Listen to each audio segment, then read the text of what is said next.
Hello and welcome to Mirror Talk. We have moments where we just have to pause. Just pause and take a break and reflect on life. Remember, you are strong, you are enough, you are capable, you are blessed, and you are loved. Your moment of greatness starts now.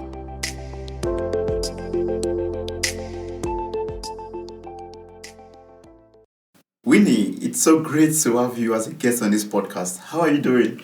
I'm very fine, and thank you very much for having me. It's a privilege. Wow, I'm so glad. Yeah. I've known you for quite a while now, and I'm a very big fan of your YouTube videos. Can you please tell us about your channel and the inspiration behind the videos? Well, my YouTube channel was created solely for the purpose of inspiring people the little way I can. I like being a voice for the voiceless, and I also give people the avenue to learn one or two things from my experience. Besides, you never can tell what people might be taking away from your so-called little insignificant story. So that's actually the purpose of my YouTube channel. Majorly to just inspire people. Yeah. And those videos have really inspired me. One thing I learned from one of your YouTube videos, titled 5 Ways for One. I'm so happy to hear that. Yeah. I'm serious. It really inspired me. I even learned that, if I want to change, that's a big way to me. I learned that from 5 ways for an easy comeback after an inevitable beat up. Yeah. And can you tell us, how can I, change something about myself? How can I start changing myself? I believe anything that makes you uncomfortable is yours to change. I mean, no man would do something for you that you don't desire for yourself, So if you find yourself being absent in your present, getting depressed over little things, not fitting in, I believe that's the universe telling you it's time to make a change. Yeah. And besides, change doesn't really mean you're changing yourself per se.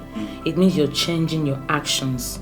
Your actions are what makes up your character, and your character is what represents you. So if you have to change, you must, and that's when your character is already telling you that, okay, something now is not going well. I believe, that's when you need to change. You just make a change. Yeah. Talking about change, I'm really excited about this. I understood that you wrote a letter to your old self. I did. Please, can you read this to us? Okay. Yeah. I actually titled it Dear Old Self. Okay. Dear Old Self, you most certainly have tempted me this past year. And so many times I listened and gave in to those bad habits of mine. I somehow lost sight of who I was, what I wanted, and where I wanted to go in life. Oh dear old self, how you made me so busy in my busyness that I actually thought I had a business. I was heading to a dark place, a place I never want to visit again, an evil place that swallowed me alive. A lot of people say I radiate positive energy, and I wonder how many lives I must have touched with this energy. Yes, I believe God placed me on this earth for a reason. But old self, you tried to kill this energy by pushing me to work too hard for too long. And in it, I even yearned for a love that practically destroyed me. You continually used manipulative words I had to listen to. Winnie, you can't reach your goals. You are not good enough. You will never amount to anything. You will never get to the top. Old self, you were there to push me into doing more stuff and sacrificing everything I wanted, all in the name of my own self-glory. By the time my dreams finally came true, I was already spent, drained, burnt, frustrated, and unable to relax. I did begin to look like shit, I knew I needed help. I finally had a wake-up call. Something had to change. And now I am making this commitment to maintain my own well-deserved health and this battle of bad habits once and for all. Old self, I have something to tell you. Might have been your fickle identity, but I am a strong woman. Winnie Bartholomew is a brand, an entity on its own, so we can't hang out anymore. But before I say goodbye, I want to thank you for revealing just how strong I am. Had we not suffered together, I wouldn't have known there was a greater me than the one you showed. I am everything beautiful and smart, ready to shed a light of hope and love for the masses to see, because that's what God has called me to do. And on this note, I am breaking up with you. I won't be at your beck and call anymore. I won't answer to you. I am free from your grasp. Oldie, I am now new. Fare thee well till we never meet again. Your new self. Wow. Wait, at this point in your life, what made you, decide to write that letter to your whole self? When you decide to set a new standard on how you want or expect to be treated, you would actually be surprised at those who would disappear. I mean, it's a very hard pill to swallow when you realize how many people benefited from your lack of self-worth and lack of boundaries. But getting rid of your old self is a good way to filter your cycle, and in wanting to filter my cycle, I realized I had to render my past affiliations, emotions, thoughts, everything that was in me impotent, And this sort of made me see the new me that felt better than the old me. And again, God will never do something right on the wrong foundation. I had to get rid of that Winnie, and I needed to put something down, like a document, an agreement that I would actually read every time, and it will remind me how much I really wanted to get rid of my past, and how much that same past does not belong to me anymore. Wow. Yeah. A remembrance, like something to end. To end like an agreement. era. We're signing. We have to sign this agreement. We're not together anymore. Wow. Something like that. So, just out of curiosity and interest, is there like a story that led to that point in your life? A story that made you say, "Now that's the end of an era for me." Okay. Well, sometime recently, I sort of lost my sense of self-worth.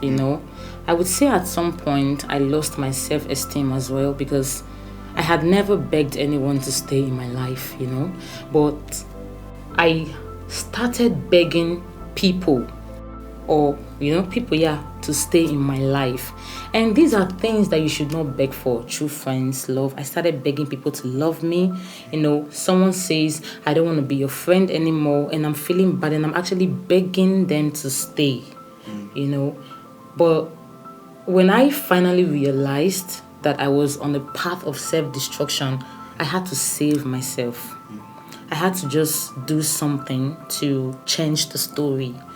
And that's what made me write the letter, I knew that if I continued saying this letter, it would always remind me of why I must regain my self-respect, my worth, and my self-esteem.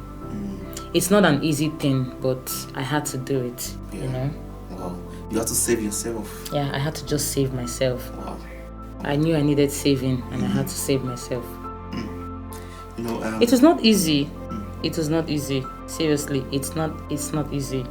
It's like a continuous journey. Exactly. You have to always do it. I had to save myself. And this letter actually is helping me. Sometimes the journey of self-improvement involves letting go of some old friends, some habits, some behaviors, some things that you enjoyed in the past, and other characteristics. What was the most difficult thing that you had to say goodbye to?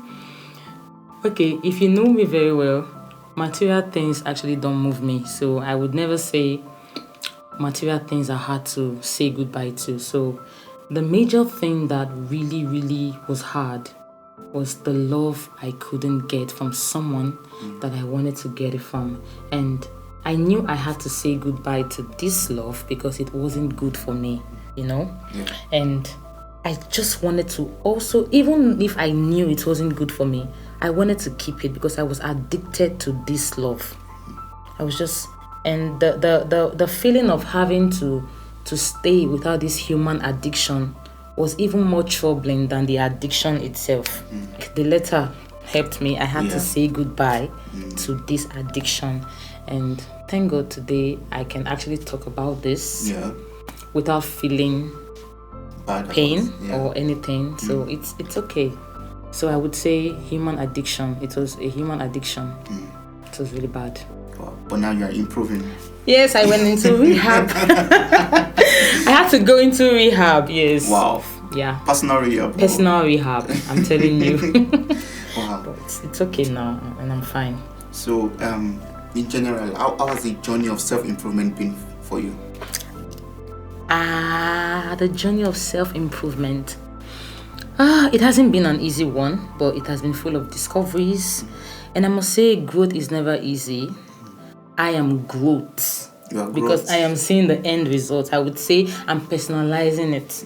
I don't want to say I am growing. Let me just say I am growth, because growth is the end result. So Yes. I am I am growth right now. But anyway, some days I feel like I just want to be this. I feel like this very motivated. I want to change the world. Let's be superheroes kind of girl and kind of girl. And other days, the reality and the pain, the void, it hits me. These things just hit me, and I'm back to this very depressed, thinking about my life, how my life is not perfect kind of person. But then I remember why I decided to embark on the journey. And knowing the fact that I am working on improving myself is helping me. It's enough motivation for me to want to keep going on. Yes. So the feeling that I am actually doing something right is helping me. Self-improvement is never an easy journey, but you have to make a conscious effort. I am choosing to look at the price at the end of this journey than the price I am paying for the journey.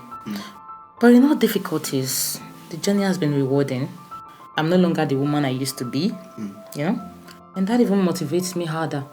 Wow. I'm growing. Wow. You have growth yourself. I'm good. Thank you. Wait, you just made mention of it now. You said you have this journey of self-improvement involves ups and downs. Yeah. So there are moments where we feel vulnerable. Yeah. At these times, you find yourself doing things that you promised yourself never ever to do again. What do you do at this kind of moments when this vulnerable situation comes into play? I fall. That makes me human. I cannot just, it's an addiction, right? They are addictions. I cannot say I just got perfect overnight. No. These are addictions that I had to deal with, still dealing with. And so when they come, these things come, sometimes I feel too vulnerable and I allow myself to fall. I'm like, okay, whatever. It is what it is. But other times, I am learning to actually put into my subconscious the reason why I have to stay on my path and not giving in to my vulnerabilities. I mean, being vulnerable all the time is a high sign of weakness. Sometimes, it's a weakness on its own. You must not allow yourself to be vulnerable all the time. Sometimes you just need to take a stand. I am already on this path. I cannot go this far to come back. I have gone too far to go down. You realize that where you're going to is actually closer than where you're coming from. And you just keep going. So thinking of the fact that you're already on this track, on this path, I just try to I try to subdue my vulnerabilities. Most especially now, I try not to let it get a hold of me. Yeah, that's what I do. So those are like tips on how not to fall into temptation or relapse during dark and vulnerable moments in life, right? Yeah. Are there other tips that you could, give us? Yes. I believe from my experience now, I have been when I see temptation staring at me in the face, first of all, I do situation selection. I flee. Situation selection. Even the Bible says it's flee from temptations resist the devil and he will flee from you. Thank you, sorry. Resist the devil and he will flee, So I select the situation. I flee from whatever I feel would tempt me. And then I also do situation modification. Like, I feel that if I cannot totally flee from this person or this thing, I reduce the pull. I try to stay away. I'm not fleeing, but I'm not giving that close contact to it, to allow. There are boundaries. Yeah. I'm setting boundaries because where there are no boundaries, disrespect, abuse is inevitable. So if I don't give boundaries, I would abuse it. So now I am giving boundaries to this thing that tempts me. And I also practice distraction. When it's overwhelming, I distract myself. I just try to do the things that I love, something that would take my mind away from that thing. And it helps. And fourthly, I do the reappraisal. I try to change the way I think about it. Like if I think about this thing in a pleasing way, it becomes more pleasant. If I think about it in an unpleasant way, it becomes less appealing. So whatever I see that would tempt me, I try to think about how it's not too good for me. I don't see its beauty anymore. I'm seeing how it can affect me, how it can deter me from growing. I'm not seeing the benefits of the now. I'm looking at how far the price I would pay for the consequences I would get for allowing myself enjoy that convenience. I just stop looking at it. And when I think about all those things, this temptation that is looking all glowy becomes less appealing. Wow. Yeah. So you just look at the disadvantages of exactly, that's what I do. Wow. I just look at what is not good about it, not what is good. It helps me. You know, in life or in general terms, you know, we have to let go of some things. Definitely. But that power to let go is quite difficult. How does one, get that power to let go? To let go of that old lover, let go of that old habit, let go of whatever it is. I wouldn't really say people let go, because the power to actually let go lies with God. That's to forget. And the power to forgive is the only one we have. And in forgiveness is you and I making peace with something that has happened. Whatever it is, whether relationship, disappointments, betrayal, setback, whatever it is. If we have to, that's what they say letting go is. But it's actually you making peace with what has happened, to the point that when you remember or when you think of it, it doesn't give you this negativity. You don't feel this unrest, this disturbance, this heartache. You are at peace. You understand? Yes. You necessarily might not numb the feeling, but you just practice the act of having peace, making peace with whatever this part of your story. You understand? Yes. So a lot of people have mastered the act of redirecting this pain into positivity, that when they just look at the situation, they're like, okay, I'm okay. I look at this thing, I remember there are so many things that actually hurt me in the past, people who actually betrayed me in the past, things that happened that I thought I would never forget. I would be like, I would never forget this thing. Oh, I won't even forgive you. But look at me years down the line, I remember this and I'm smiling like, how did I even say I won't forget? I still remember, because it is there, it happened. I didn't let go of the experience. It's there with me. It's my experience. But what am I doing? I'm at peace with it. So the peace takes away the pain. So you're good. All those experiences don't have that same effect on you like before? Not at all.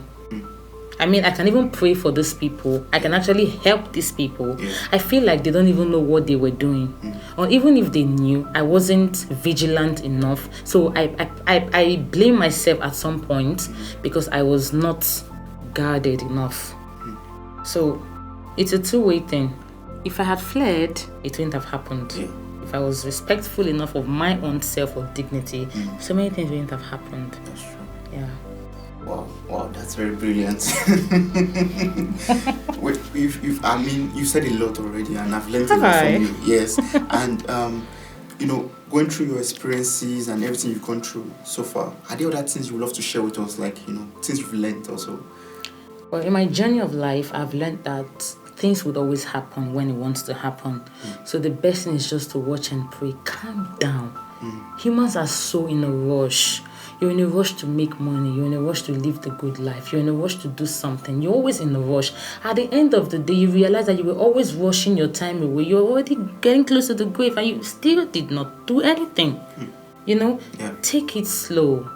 We all have our own appointed time. The fact that someone else's life is a testimony does not mean that yours is a mess. I believe that my story is my story. My experience is my experience. I try to learn from it, I'm trying to be calm, to slow down. If I don't slow down, life will slow me down. In form of my body being tired, health-wise, something. We just have to put up priorities intact, know what we are supposed to do at each season and phase of our lives. Everything will not come to us at once. And I always have this to say, instead of having to measure up with people, level up with people who have wronged you, try to look at the positive side and measure with people who have helped you. You understand? Yes. Throw away the negativity, like you don't even need it. Besides, all we have is, I don't know what's going to happen tomorrow. I'm talking to Toby now. I don't know what's going to happen. Yeah. You understand? All we have is this moment. So I'm trying to say that we should learn to live each moment as if it's our last. Make the most of it. Be impactful. Be impacted as well. Yeah. Do the best you can. There's a purpose why you're on this earth. It will be really bad if you die without fulfilling this purpose. And I know that people would, when the devil wants to hurt you, he would send someone. When God wants to bless you, he will send someone. So I think what we should be praying for is a discerning spirit to know the kind of people we need at certain points, in our lives, so as to be able to forge ahead in our purpose instead of just thinking about who has wronged you, what you're not getting, what you're not doing. When you're thinking about the things you don't have, the prayers that God has not answered, think about the things that you have that you didn't pray for, that God gave you. And just be grateful. My own motto is let's live, be happy, stay grateful, keep an attitude of gratitude. And at the end of the day, even if you're not happy, pretend to be. You understand? And at the end of the day, you realize, you forget that you were pretending. Yes. And you would just, your system, your whole life will just metamorphose into this pretense. And you find that it's actually your reality. You're living it. So I think people should just be themselves. So to say, in general, just be yourself and be happy. Live and be happy. Wow. Yeah. Live and be happy. Happiness is key. Happiness is key. Yeah. Wow. Peace of mind is also very, very important. You can actually be happy and not have peace of mind. Wow. Yeah. Do you want to tell us about that? Yes, because sometimes you're doing things that makes you happy and you're thinking, is this thing making others happy? Am I blessing others with this thing I'm doing? Sometimes I do things and I'm thinking, did that person, this is my own thing, is it going well with that person? Sometimes you just need to put yourself. I think the best form of happiness is when you're at peace with yourself and others are at peace with you. That's the best form of happiness. Yes. Wow. So we always have to consider others in everything. Sometimes, not all the time, sometimes. Because the best life we live is when we live for people. If you live for yourself, you die and no one remembers you because you didn't leave any legacy. But the one you do and you do it for people, that's the one that will that's the life that you've actually lived well. We're called to serve, remember? Yeah, that's true. Yeah. So you must put others first at some point. Not all the time, but at some point. It shouldn't just be about you. That's really self-centered and selfish. Yeah. Wow. Thank you so much. Wow. So, I mean, I've learned a lot today already. Okay. Happiness is key. Yeah, exactly. Yeah, I have to put others first sometimes. Exactly. Or put myself in their shoes sometimes. And also, we have to fall in love and keep on working on who we currently are. Exactly. At a point, this might be my old self, and I have to write a letter to myself. And say, You should. You should really. You should. And I also learned that, like your letter, for example, helps you not to go back to your old self. Yeah. It lets you, all these things you've left in the trash can, you forget about them. Yeah. Wow. I actually have one thing to say. Sometimes it's okay to give. Giving doesn't make you poor. On the contrary, when you're calculating, I have this 100 euros. If I give 60 out of it, that makes it 40. How about you thinking, I have 100 euros. If I give 60, I have multiplied it, because in thought, in actions, it's a goodwill. You've answered another person's prayer. Like my pastor would say that if 5 persons wish you well, it's actually the power that comes with that good wish or goodwill is higher and greater than the power that comes from 200 wishes. People just wishing you well. So I think everything, like I said, it's not about us. Sometimes we should also learn to stretch our hands. It's the only way our hands will stay on top. Wow. Stretch it. So the hand of the giver is always on top. Stretch your hands. Wow. Winnie, thank you so much. Thank you for having me. Thank you so much for your time. I am No problem. very grateful for all I've been able to learn It's from a you today. privilege. Wow, you're really amazing. Thank you so much. Thank you for having me. Thank you so much for listening to this podcast. I am eternally grateful for your time, your love, and contributions. You mean a lot to me. Thank you once again for listening and sharing with your loved ones. Don't forget to subscribe and follow this journey on Spotify, Apple Podcasts, and other platforms in the description. Stay blessed.